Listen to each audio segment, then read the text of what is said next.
បាទសូមណែនាំបងប្អូនទាំងអស់គ្នាមកស្គាល់រមណីយដ្ឋានមួយកន្លែងគឺជាលក្ខណៈបុរេប្រវត្តិសាស្ត្រគឺទិដ្ឋភាពទេសភាពស្រស់ស្អាតមែនទែនបាទមានលក្ខណៈជាទឹកហូរធ្លាក់តាមជ្រោះបាទហើយព្រមទាំងមានល្អាងគុហាផងដែរ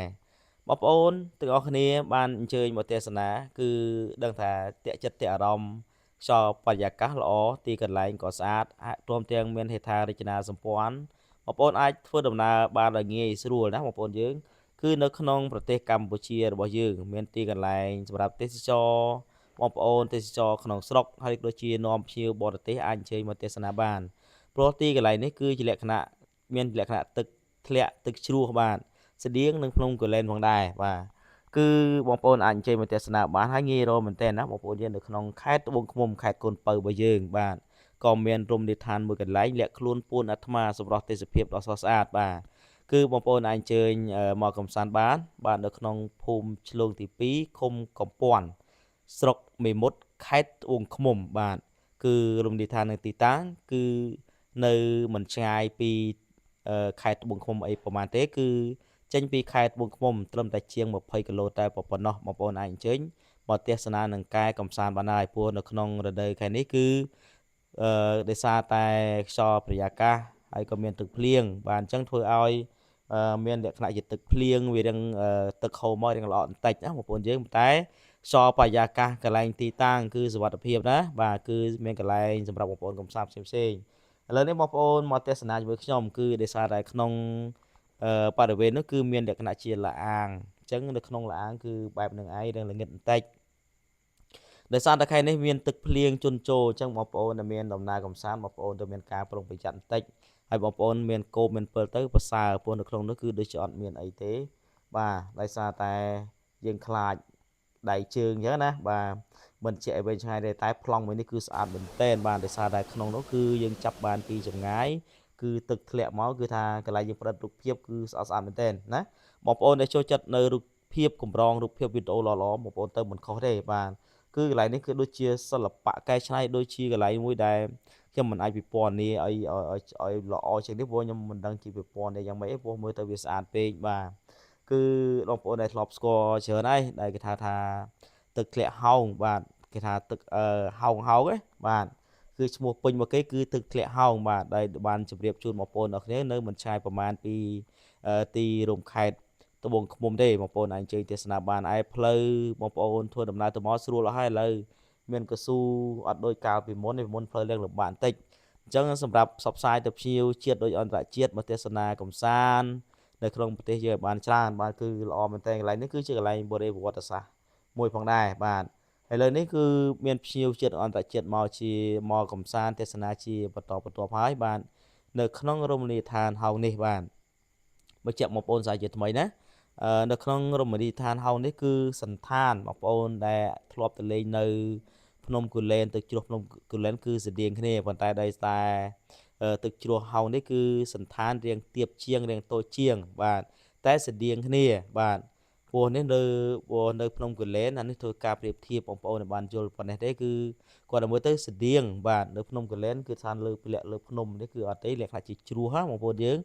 បាទបងប្អូនអាចទេសនាកំសាន្តជាមួយនឹងខ្ញុំប្រាទាក់ទងនឹងទិដ្ឋភាពទូទៅនៅជុំវិញនោះគឺសម្រស់គឺបែបហ្នឹងគឺស្អាតណាស់ហើយរដូវខែវស្សានេះគេថាទឹកធ្លាក់បែកផ្សែងមើលទៅគេថាស្ដាប់សំឡេងទឹកជ្រោះធ្លាក់មកគេថាឲ្យរហឹមព្រោះបាទហើយទៅខ្យល់បរិយាកាសនៅជុំវិញនោះគឺរឹតតែប្រសើររឹតតែល្អមែនទែនបាទនេះគឺទិដ្ឋភាពទូទៅបាទនៅក្នុងទឹក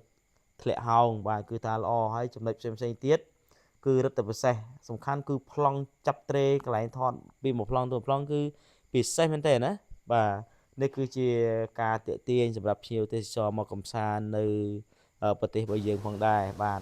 បងប្អូនអរគ្នាជួយពំនាំនៅវីដេអូនេះជួយផ្សព្វផ្សាយ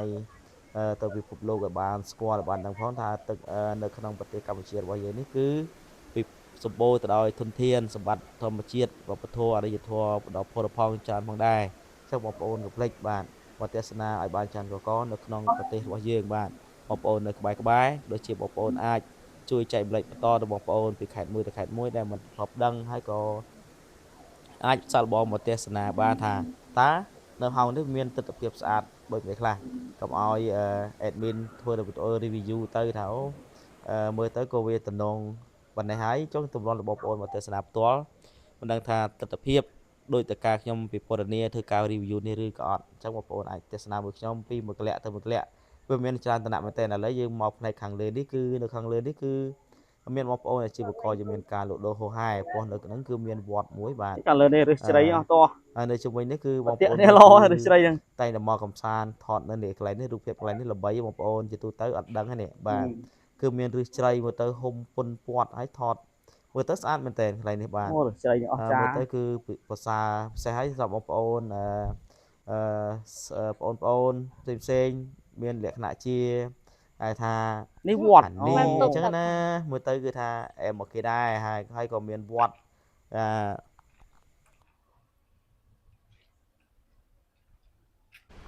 ពុទ្ធបដិមាមានកម្ពស់ប្រហែលជា10ម៉ែត្រ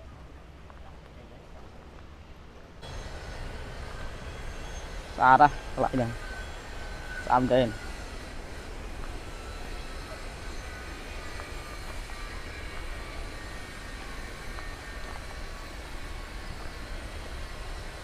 យ៉ាសូណា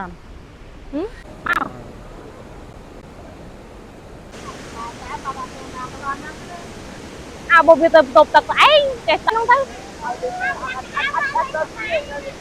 អើបងជួយបាត់អីលេងទៅលេងกับមួយសើម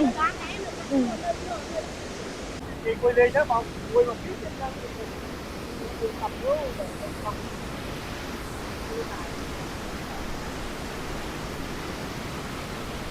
ទៅជាតែបែកញើសអត់យល់បែកណាស់ដល់rồiស្រួយអត់យកក្បាលចាំហូបនេះឈឺពោះនេះបាត់អីវាដាក់ទៅខកខ្លួនបាត់ហើយអូយពោះ8អត់ស្អីគេឈឺណាចាំមើលស្អែកមើលចាំណាម្ដងទៅបងពេមកវិញរត់មកគ្នាចាំមើលស្អែកមើលបងពេទេតាចាំផឹកស្អែកមួយឡាយយកយ៉ាមកទៅអើយគាត់ចិត្តតប់គួងអេទៅយកយាមកជាក់ហ្នឹងគួងគួងអេអើយណាក់ចងស្រីគួងលើឡានត្រាក់លើឡានយកមកអាហេបងម៉ែអើយខ្លាំងទឹកធ្លាក់បិទមួយ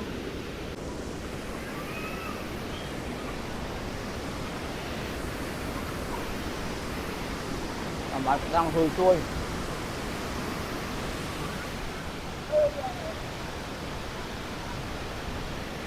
អាធម្មតាលេស្អាតបាត់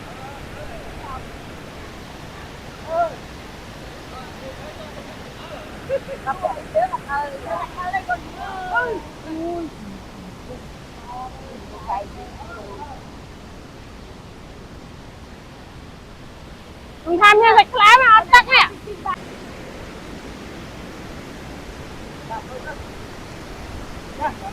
ăn lơm không? Quay cái năng chắc mà xùi ngành nè thiệt mà nè hơi ra ra tập đoàn thực hiện được hồng ra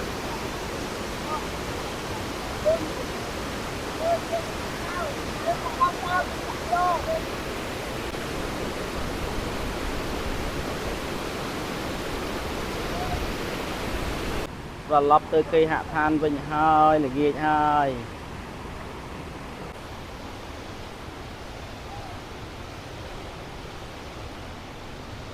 ôi ôn ham ấy ôi lên đâu có ma luôn lột tắc cái nôm bị lơ má đâu xinh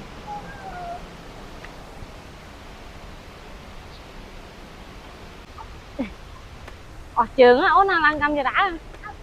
rung là than hồng một nồng mồm nè giờ điên tới làng lơ cái phu nông trộm tiền 11 khai